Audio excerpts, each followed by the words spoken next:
here's your host, John Chapman.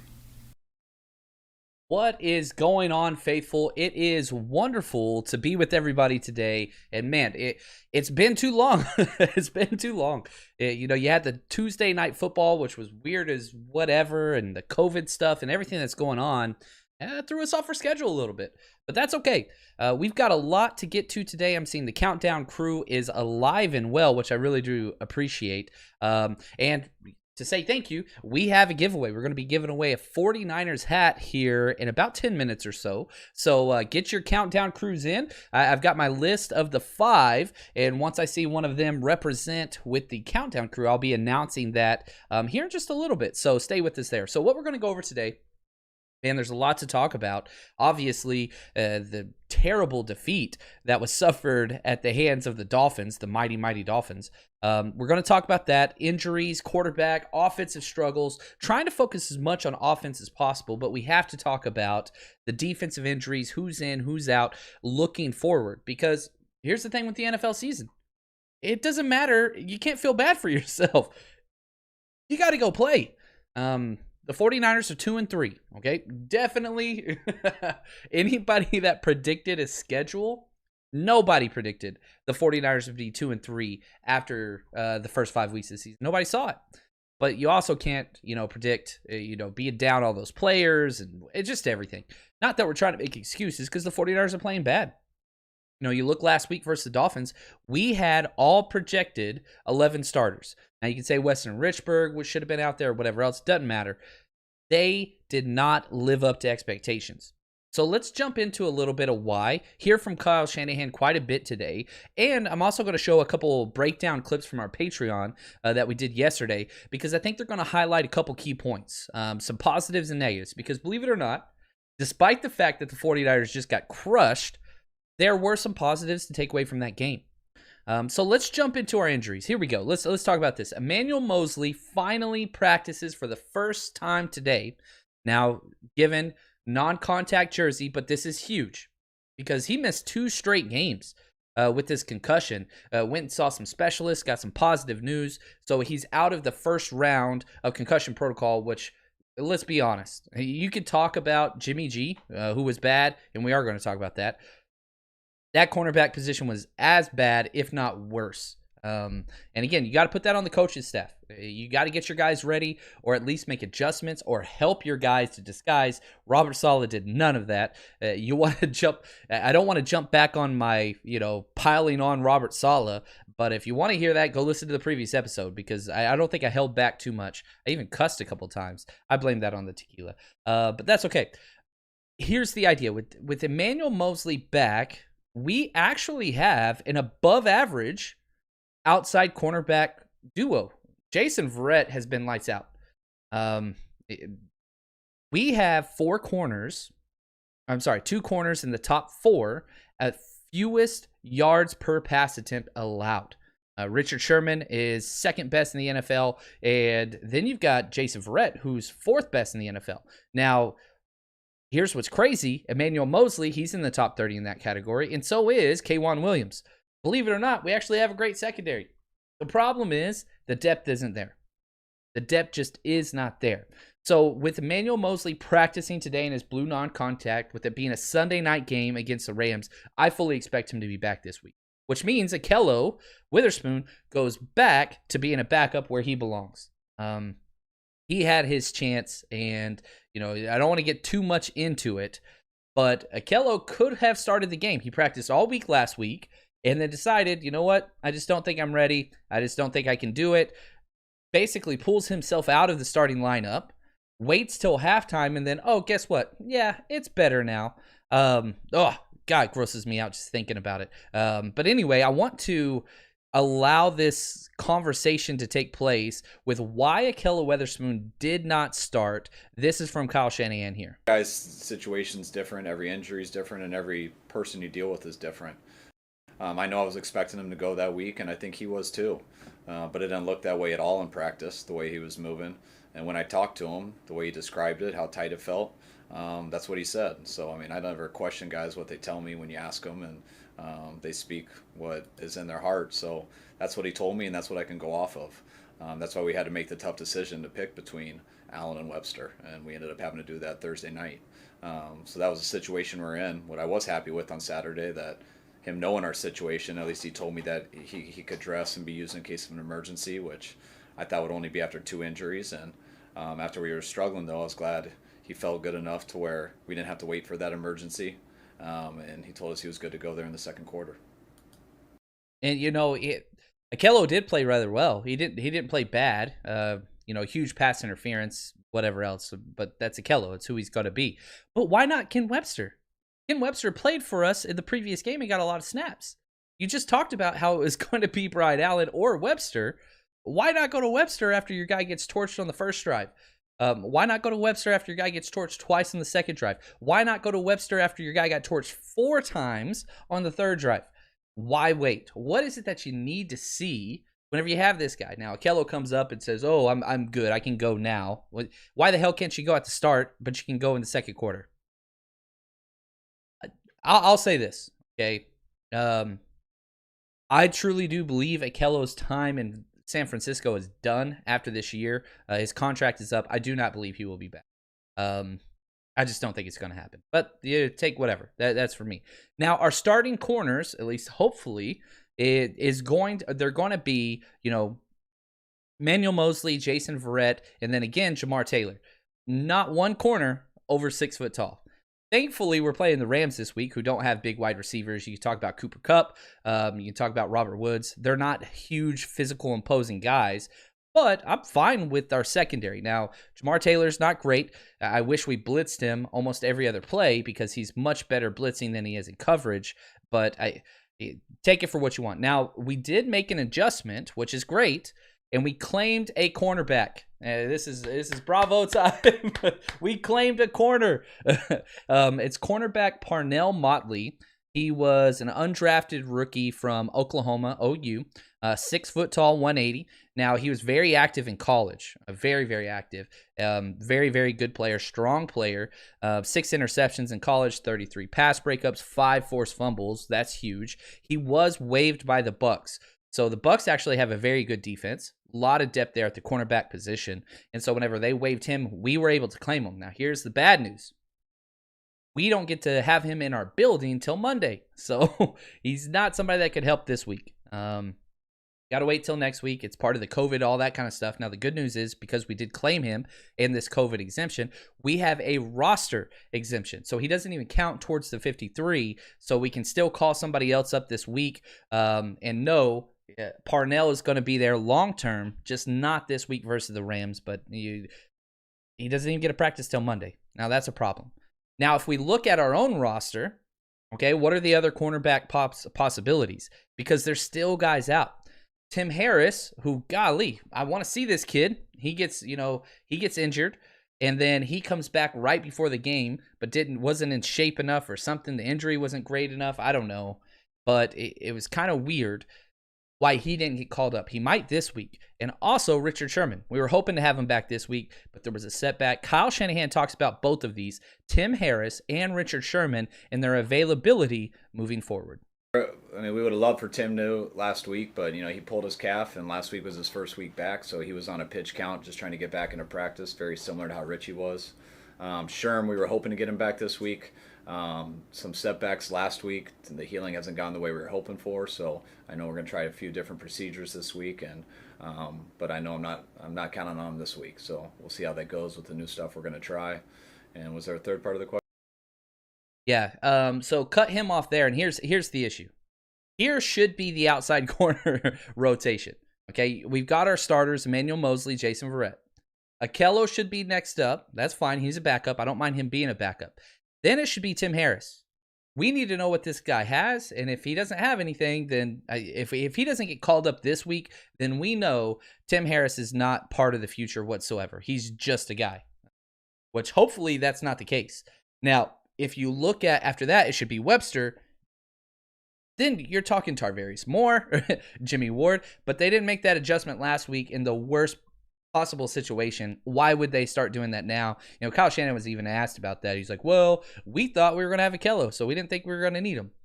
Come on, man. be smart. Be smarter than that. Robert Saleh, get your team prepared. Let us know, and let your players know that you got their back. You're not going to leave them out there on an island. At least adjust your freaking coverage. Now, the cornerback's position is good now if everybody's healthy. Well, they're not. Everybody's not healthy, as we know. But there's nobody locked up for the future at the cornerback position. Nobody. We've got one guy scheduled to come back next year at the cornerback position. So the question is, why the hell do we not draft one corner or secondary player, period, in the 2020 draft? And here is what the head coach had to say. It wasn't necessarily that. It was that, I can't remember exactly, but we only had like 3 draft picks. So where do you want to do that stuff? I mean, we lost a number of good players. We lost a really good player in Buckner. We lost a very good player in Joe Staley. And we lost a very good player in Emmanuel Sanders.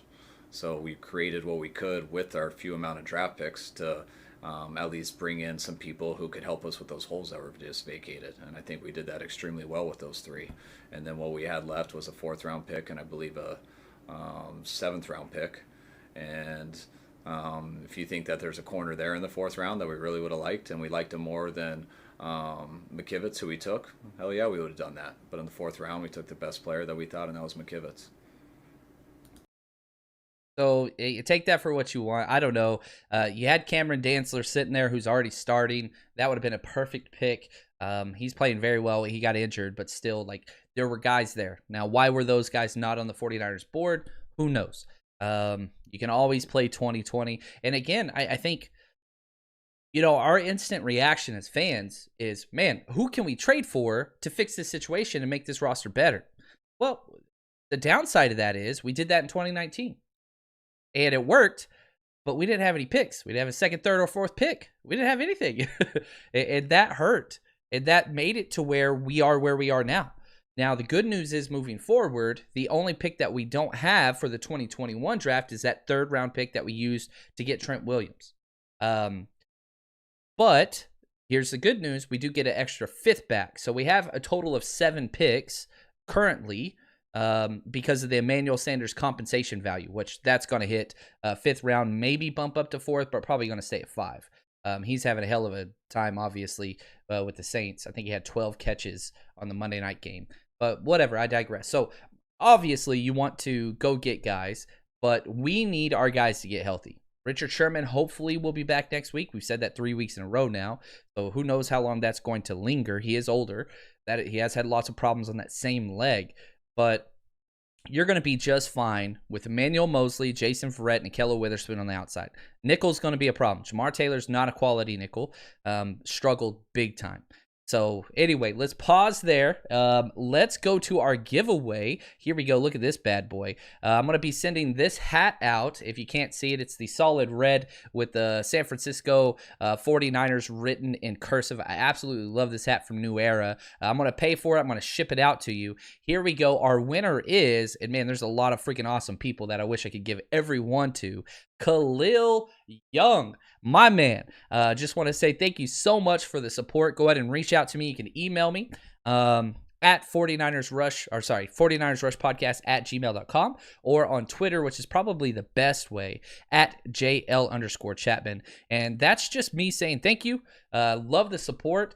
We already gave away the Joe Montana jersey earlier with our 300th episode earlier in the week, earlier in the month. Now we're giving away a free hat, and we'll have more when we swing over to November, which is 2 weeks away. So thank you, Countdown Crew. And if you're not a part of that, all you have to do, hit hashtag CC on any of our live shows, wherever you listen, whether that's Periscope or YouTube, and you get entered into that. Man, I think we've given away like 12 things already, and we're going to give away a lot more. So join us over there. Really do appreciate it. Thank you, Countdown Crew. You guys are the best. Now, another starter is down. Another guy is down. Quan Alexander suffered a high ankle sprain late in the game versus the Dolphins, and he's going to be out for some time. Possible IR. They were hoping it wouldn't be that bad, but with news out today, it is in fact a high ankle sprain, very similar to what Jimmy Garoppolo went through. He is going to be missing some time. Here's the head coach talking about the injury to their starting Will Backer. I mean, we could be wrong, but right now they told me that they believe it's a high ankle sprain. They're not sure the severity of it. It could be a minor one for whatever that means. So that's why usually if it was automatic high ankle sprain, I'd be talking about IR and stuff right now. But they told me to hold on that because they think it possibly could be a minor one. Don't know. They got to do more work today on it, and we'll have an answer on that for Wednesday. They didn't really have an answer for that today. They said we're going to wait and see. And it does seem like this is the pattern, which it's sad that we can develop a pattern for how the 49ers put players on IR. They usually announce that on Thursdays. They wait, and then Thursday they put them on IR. That's just kind of the way they're doing things now. So what does that mean for the defense? Again, this is supposed to be an offensive episode, but there's just so many things to talk about on this side. Quan goes on IR for 3 weeks. All IRs are short-term IRs. Now, you can keep them there longer, but they're allowed to return after 3 weeks regardless. So you could do that for every single player, which we're about halfway through our roster now. Greenlaw gets a start. Now, my affinity for Dre Greenlaw as the president of the fan club is very well known. I love Dre. I think he is better than Quan. Now, I think he's better than Quan. Having said that, Quan is coming off of three games in a row where he didn't have a missed tackle, where he's played relatively well. I still believe Dre Greenlaw is better. So I don't think that this is a downgrade. The problem where it is a downgrade is that Sam backer position.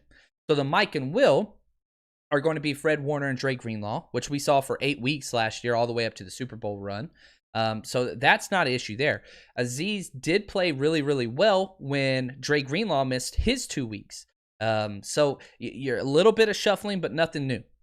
You've had Dre started multiple games at the Will. Azeez has started multiple games at the Sam. So I don't think it's really a step down, but now you do have a little bit of depth issue, even though we're still loaded at the linebacker position, even behind them with DFF. There's just a lot of guys there. Joe Walker, Mark Nzocha. There's guys there. Linebacker position, not worried about it whatsoever. I do hope that Quan gets better because his position for the 2021 year is already in question because of the salary cap. Okay, so the more time he misses, this allows Dre Greenlaw to continue to build his resume that he can hold this position down. And if Dre Greenlaw plays anywhere close to what he did in 2019 at that Will position, then Quan's not coming back, period. No matter how healthy or how good Quan comes back, you're paying top tier, probably one of the most expensive linebackers in the country for the entire NFL. The opportunity cost is just too much. It's too much. So you got to move on. With the cap next year, I don't see it. Now, maybe Dre Greenlaw regresses, but I doubt that. The dude's freaking amazing. So let's get ready for our Dre Greenlaw time, man. I'm so excited to see what he's going to do in this starting because he only played, I think, 17, 18 snaps. Now he's going to be playing every single snap. So excited to see that. Now let's talk our quarterback. Let's go. Here we go. Here's our offense. This is what the people want. Jimmy Garoppolo was a full participant in practice today. Recording this Wednesday, literally just had the press conference about 20 minutes ago. He was a full participant. Now I can hear everybody subconsciously saying, yeah, well, he was a full participant last week too. So who gives a crap? You're not wrong. You're not wrong. I'm going to jump in here in a second and show some actual game film on when I think he got hurt and then what the repercussions were. Because if you look at the first several plays, even though they weren't successful, he was stepping into his throws. You got pass off of Debo's. You had 6 drop passes. Now, were all those on the wide receivers? No, most of them were. Jimmy Garoppolo had some good passes, and that's how we're going to conclude our episode today, jumping forward a little bit. But there were some good plays there. It's sad that we have to make that qualifier that there were some good passes, but it all wasn't on Jimmy. Was Jimmy bad? Hell yeah, he was. Worst game as a pro. He had his best game ever against the Jets, his first half performance against the Jets when he was hurt the whole time. He had his worst half ever against the Dolphins where he was hurt again. Jimmy's going to have to show out at some point. He's got to. Now, he's won so many games. He got us to the Super Bowl. He was the starting quarterback to get us to the Super Bowl. I'm not saying Jimmy did it all on his own. But he's kind of in the prove-it territory, similar to Quan. If Jimmy doesn't get this turned around, his future is not guaranteed. Not even close. His guaranteed money for 2021, it's tiny. I say tiny. It's like $2 million. But if Jimmy doesn't cast aside all doubts in the next 5 to 6 weeks, his time's done. And then where are the 49ers without a quarterback? You're talking about spending top-tier money for a free agent, maybe somebody like Matt Ryan, maybe somebody like Aaron Rodgers if they decide to move off that. But if you get either one of them, you're paying top-tier money. You're talking, $30, $40 million to get one of those guys, or draft a quarterback. Want to draft a quarterback? Who knows what you're going to get? You never know. So it's in the best interest for the 49ers for Jimmy G to work out, obviously. But what does that look like moving forward? Well, here's Kyle Shanahan's response whenever he was asked, what is the game plan moving forward? Came in good. I mean, I know he's sore from the first half. I think his ankle's a little bit sore and his body a little bit from some of the hits that he had, but nothing that made it worse. And it was like you expected after a game. Nothing too bad happened. We got him out of there before that did. So we'll see how he is on Wednesday. I expect him to be at least the same, if not better. So hopefully we can get a week of that and have no setbacks Wednesday, Thursday, and Friday. And hopefully we get him out there Sunday night. So he was a full participant. There were no issues. He made it through the entire practice. No setbacks. So Jimmy Garoppolo is going to be the starter this week. I'm just telling you right now he is going to be. So now let's step back and let's look at this, and we'll talk more about Jimmy G. This is a clip from our Patreon breakdown where I'm giving my notes and whatever observations of the play. So if you're listening traditional podcast method, we still love you. It should make sense and be able to explain kind of what's going on. But this is where Jimmy Garoppolo got hurt. This was the play where he stopped putting his weight forward afterwards. It was one of the blown miscommunications by the offensive line. So this is when Trent Williams turned to Laken Tomlinson with his hands up afterwards saying, what the hell are you doing? And I go through and kind of explain basic level protections from the offensive line standpoint. I think it's a 2-minute clip or so. So this was on the Patreon video yesterday if you want more of this. So here we go. Tight end and wide receiver. Ugh. All right. This is miscommunication. Okay. So here's how this works. You just get to the offensive line of scrimmage, and it's very simple to count. This is where usually you'll get a mic call, okay? 1, 2, 3, 1, 2. All right, so there's 5 guys, and we've got 5 guys. Kittle's going to release on the route, I'm pretty sure. See here. Yeah, Kittle releases on the route. So we're not counting Kittle. Very simple. 1, 2, 3, 4, 5, which means you have to get a fan call from over here. He's going to take outside threat. He's going to take second. He's going to take third. He's going to take fourth. He's going to take fifth. It's 5-on-5. Now, he's going to block it. Trent Williams is going to block the outside threat, which was correct. The problem was either number 31 should motion. If it's not going to be a fan call, what they would have done is they would have moved Jerick McKinnon over to the other side, and he would have picked up the additional blocker here, but they didn't. So it was supposed to be a fan call. Again, Trent Williams takes outside, Laken takes here, Garland takes here, he takes here, he takes here, and then he helps out or releases on a route. But there's a miscommunication here, and you'll watch it from, so boom, right there. He's supposed to represent the outside guy, and you can see Trent Williams' first steps. You got to go get that guy. There's no way in the world, let's say he's supposed to block down, okay? Let's say Trent Williams does what everybody else is doing. Trent Williams blocks down. That means Jerick McKinnon has to pick up the opposite outside blitzer free. We don't know he's dropping. It doesn't make any sense. He just releases on a route anyway. No NFL team in their right mind would do this with Jimmy Garoppolo banged up. So that's why this is just a miscommunication up top. Somebody had to help, whether it's sometimes it's the quarterback that'll call it. Sometimes it's the running back that'll call it, the center. This is just a miscommunication.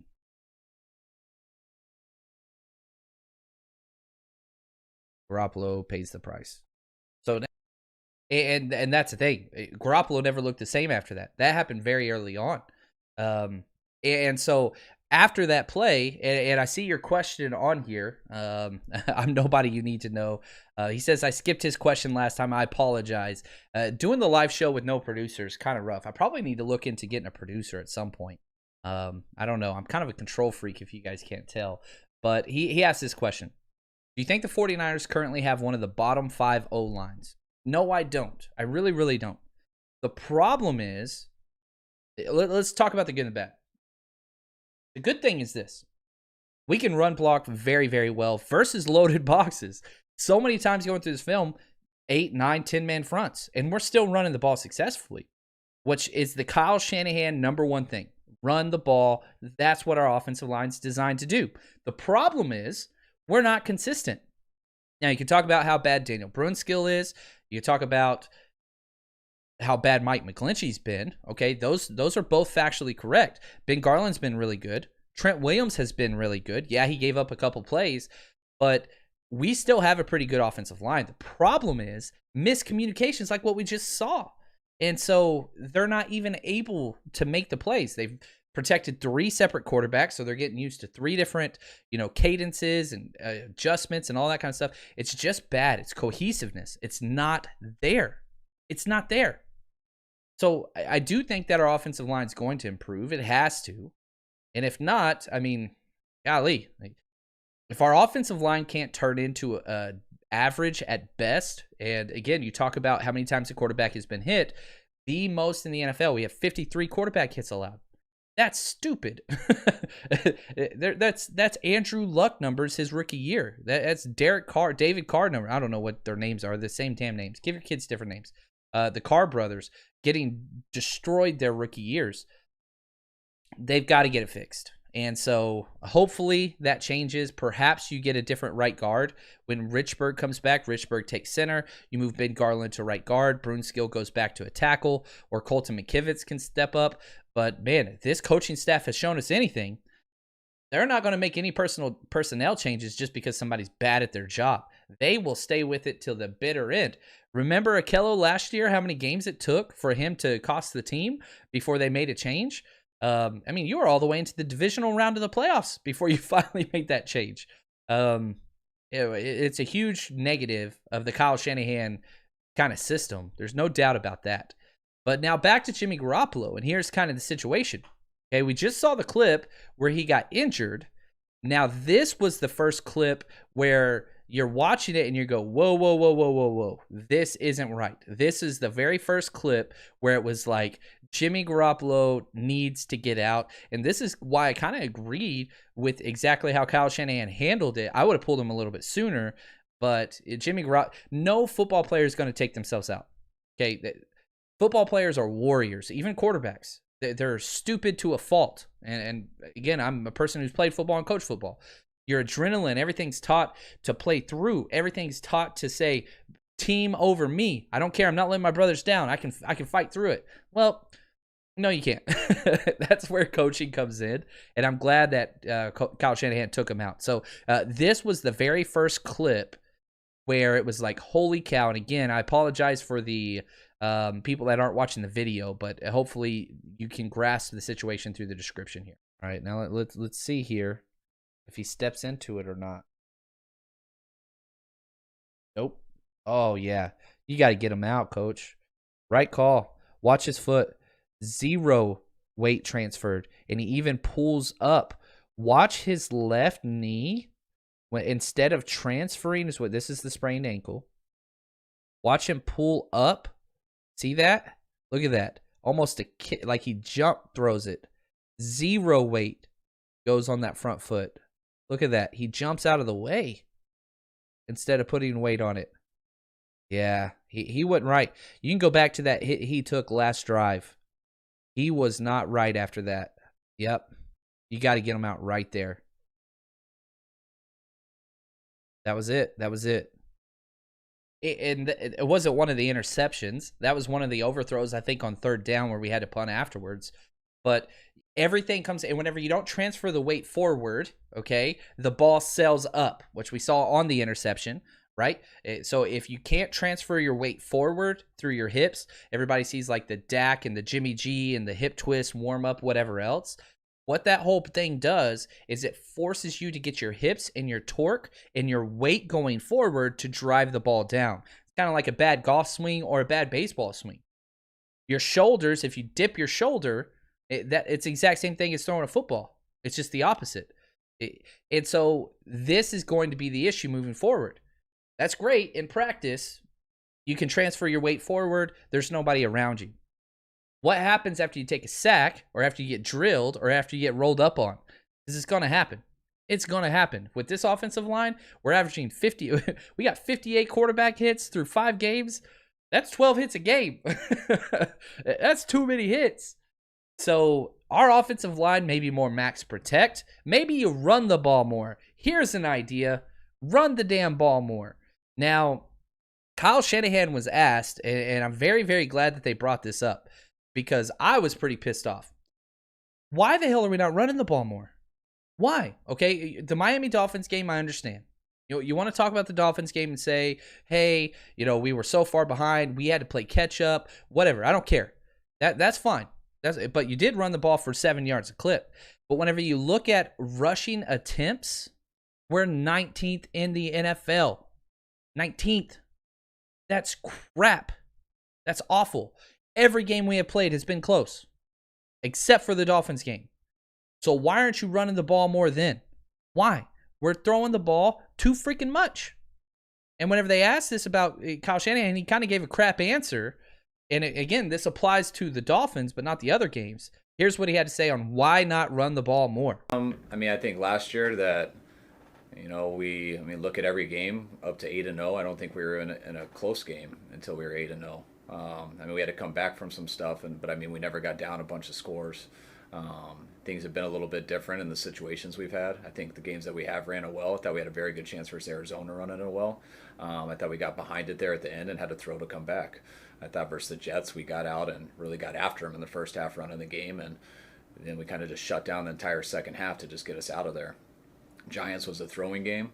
I thought Philly, we did run the ball well until I threw it for the last 24 plays of the game down 2 scores. And that's what happened this game too.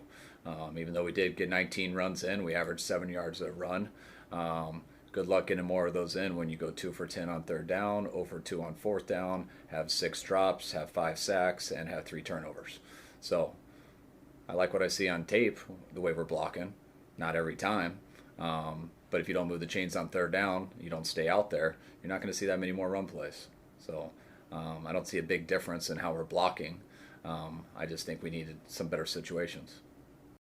Yeah, I think he hit it. And you even see his body language when he's listing off all the negatives. 2 for 10 on 3rd down, head to the right. Head to the left, 0 for 2 on 4th down, head to the right. Like he's like a pissed off Valley girl that's mad at her boyfriend for doing something he wasn't supposed to do. That's how do you handle that? And you hear it in his voice. We've got so many mistakes, and obviously everything goes to the quarterback. Everything goes to the quarterback. And Nick, I see your question. If we finish below 500, 8-8 or less, do we draft or trade for a quarterback? Yeah, I think that's a question. But here's the deal, okay? Now let's step back because I think every decision has a cost. Okay, sorry, I'm getting into my stupid economics hat here, whatever. It's the law of scarcity. We don't get to address every single position.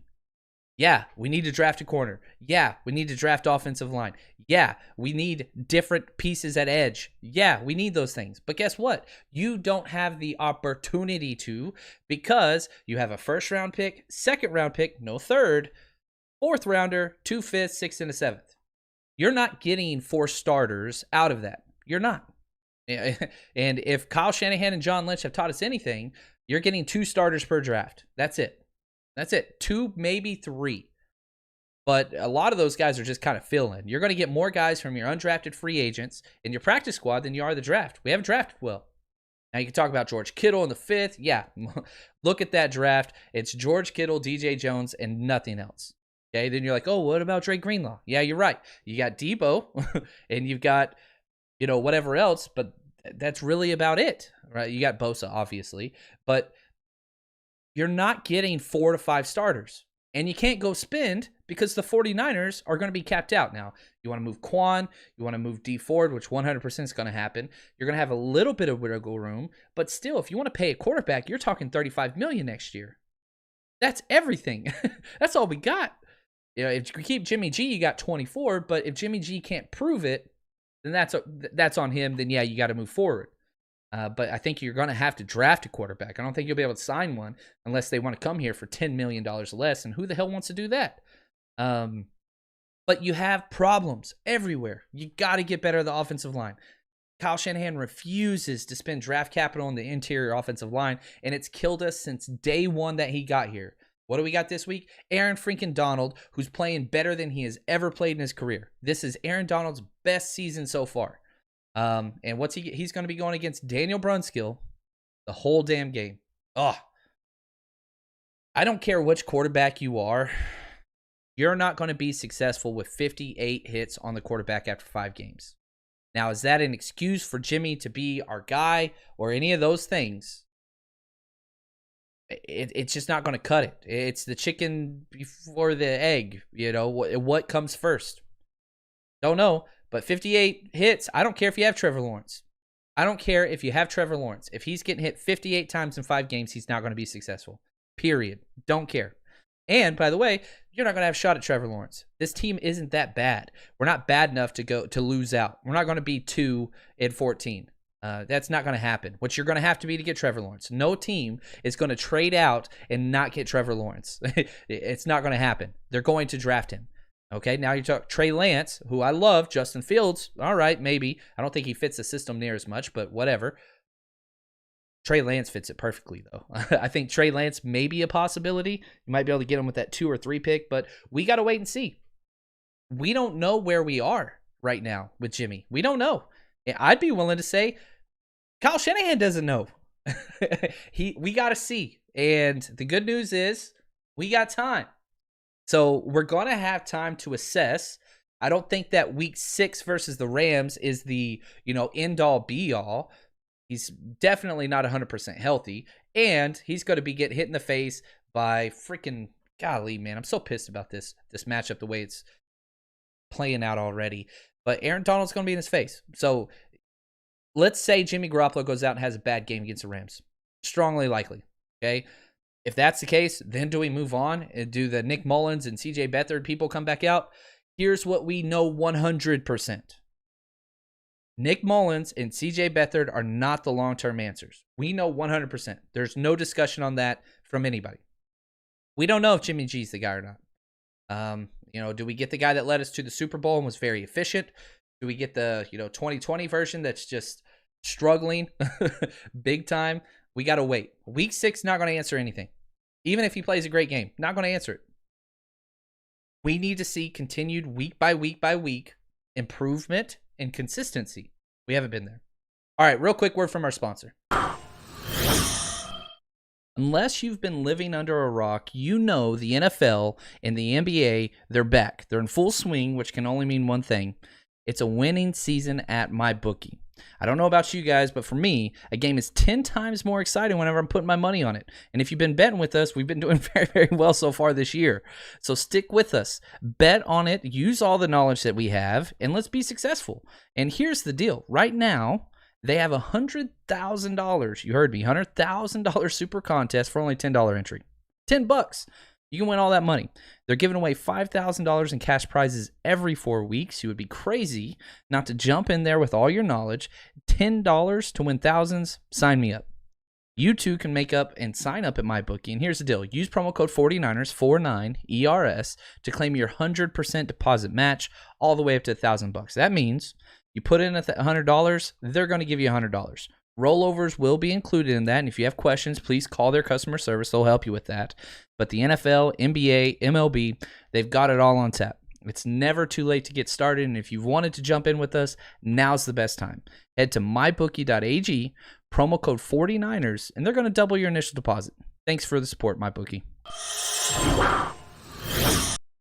All right, let's jump through a couple questions here from Scott. I like this, and it makes a lot of sense. Matt Ryan or Jimmy Garoppolo, how serious do you think the rumors are? Yeah, I think Matt Ryan would be great. Would I prefer to have Matt Ryan currently over Jimmy Garoppolo? Yes, I would. But here's the problem.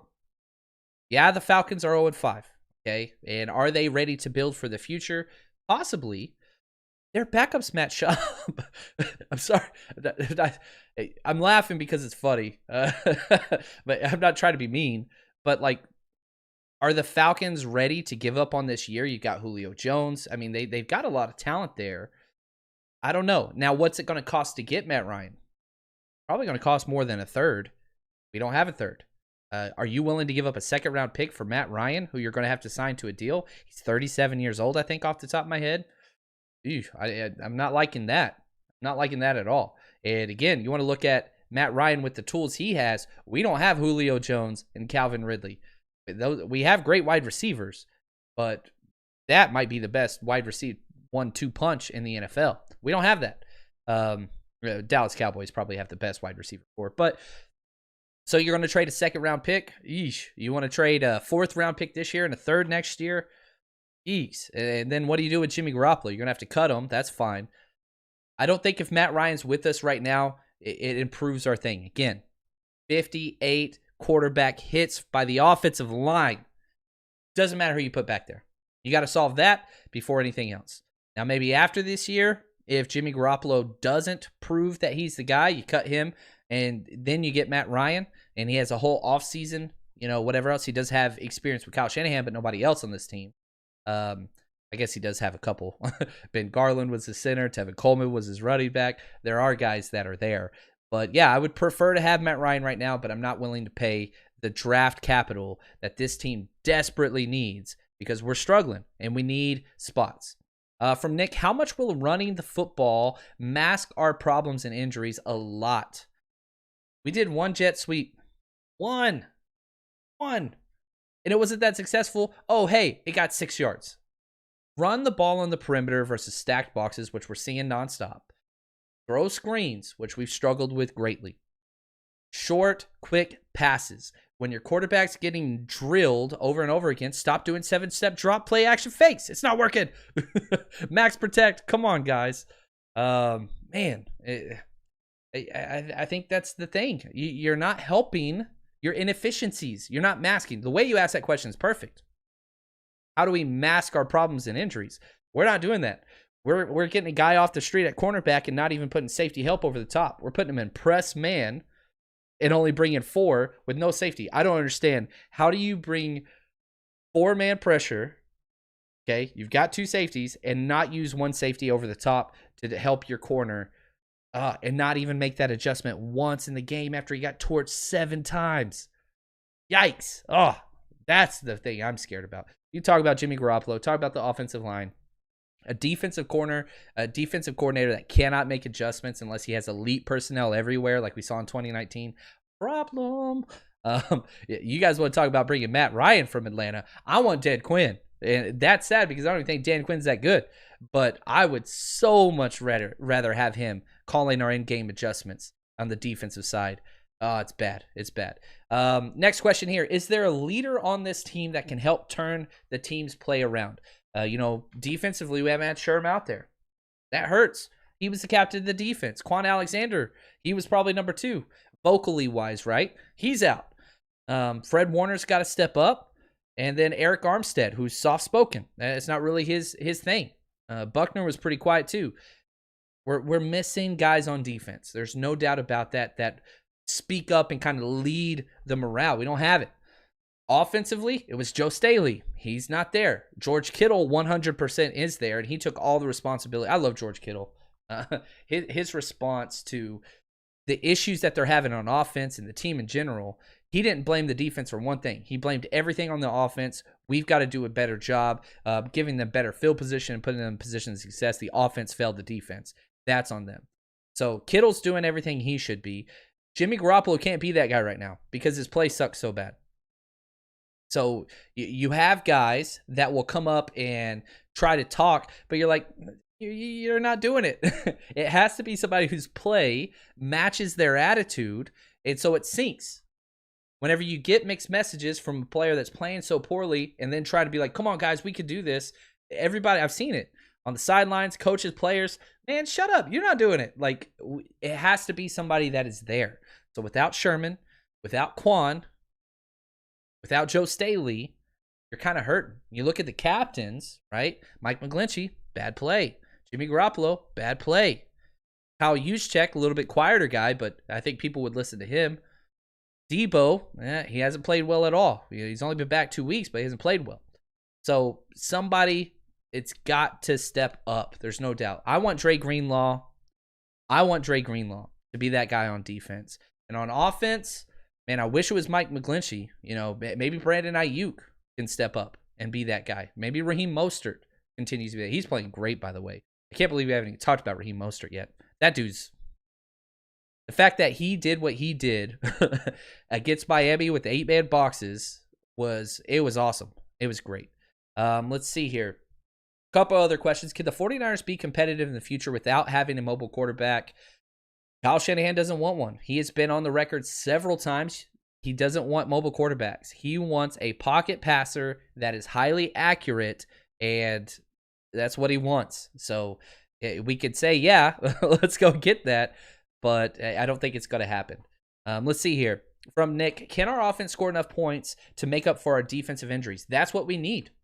If you want the formula for the 49ers returning to the postseason in 2020, which is very, very low statistical, 2-3 teams since the merger, 22% of those teams make the playoffs. 22%. Now, it's different this year because there's a whole nother team, so that's got to shoot up. So let's just say 30%.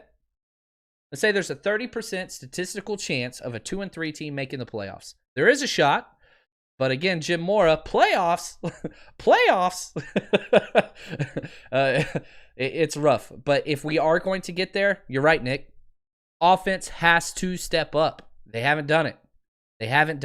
You know, you look at our numbers, we have the 18th most points scored. We're below average.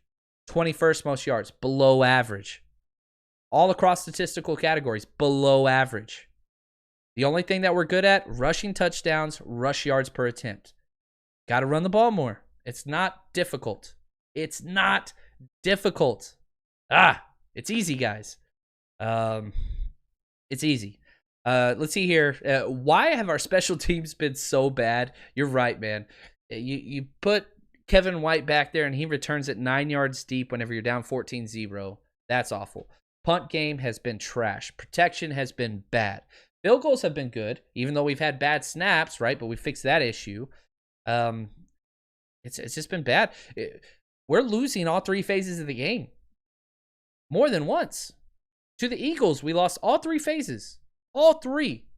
What the hell, man? I love Kyle Shanahan as a coach. Maybe he's got a little bit too much on his plate. Maybe we need to adjust some stuff. It's rough. Sean, he asked this. Is Quan Alexander good trade bait? No, he's not. Nobody wants that contract. Nobody wants those injuries. Nobody will trade for Quan Alexander. You couldn't get a 7th round pick.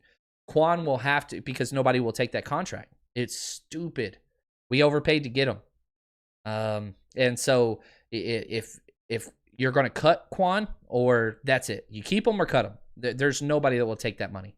Look at Le'Veon. Right, Le'Veon Bell, which I'm so happy nobody's brought him up yet. I'm sure he's in here somewhere. Le'Veon Bell, Kyle Shanahan was asked about him. He said, "No, we're good. Even if Raheem this is what Kyle Shanahan said. Even if Raheem Mostert wasn't going, we still feel we're really good at the running back position, even with Tevin Coleman out." Yeah, again, you'd have to pay probably $3 to $4 million to get Le'Veon. He'd make our team a little bit better. No doubt about that, but I do not want him getting any snaps over Jerick McKinnon or any snaps over Raheem Mostert. Le'Veon Bell hasn't had a 20-yard carry since 2018. He played all year last year. Didn't have one 20-yard carry. Not one. Yeah. Say whatever you want. I think that's going to kind of, yeah, I think that's what it's going to be. So really do appreciate it, everybody. And I want to leave you with something a little bit different, because we all have a sour taste in our mouth. Things are bad right now in 49ers situation. And the way that you change that's with a win. Now, there's a lot of promising things out there. And again, what I wanted to leave with is a clip of Jimmy Garoppolo hitting Brandon Ayuk on a deep slant, which I think, again, this is what we need. We've got to get the ball to our playmakers more often. And I think Ayuk and George Kittle need to be our target leaders. Until Debo proves he can get separation, he's still fighting back, trying to get in football shape and all those things. But we need to run the ball, and we need to target these 2 guys. So this is a clip that I'm going to leave you guys with today. Let's stack down here. Perfect pass to Ayuk. And just going to run a slant off of this rub route. Ooh, no, I was wrong. Man, that's just a heck of a route. Watch him stem here. Whoop. Even fakes like he's got an outside release. That first step is awesome. Outside release, then comes in. Nice catch. Man, Brandon Ayuk. I really, really like this kid. The hands are freaking incredible. You'll see him flash into his screen. The bottom left corner here. I mean, that's a perfect pass. It might not have stayed that way, but Jimmy Garoppolo, you know, he's coming off two. Oh, that is perfect. Might be a little too far ahead, but still, you're throwing it to your wide receiver on third down in stride. Look at the catch. Man, that is great. Let's see pass protection just real quick. Good pass protection. Nothing wrong there. Not great, but good. Brunskill's going to get his guy. Garland's going to help out. That's good. Not bad. That's the way it should work. That's the way it should be. You have all three offensive groups working together. Offensive line, great pass protection. Jimmy Garoppolo, perfect pocket, perfect read, perfect throw. And then you got Brandon Ayuk making a perfect catch off a perfect route. This team can do it. This team can do it. They just need more consistency, and they need to stay on the damn field on third down and not have the huge negative plays that set them back. All right, guys, thank you so much. Appreciate it, Countdown Crew. I love that we had a hat to give away, so that's freaking awesome. Hopefully, Khalil reach out to me. I'll get that sent out to you. And until next time, we'll be back tomorrow talking some more 49ers. And as always, stay strong, faithful.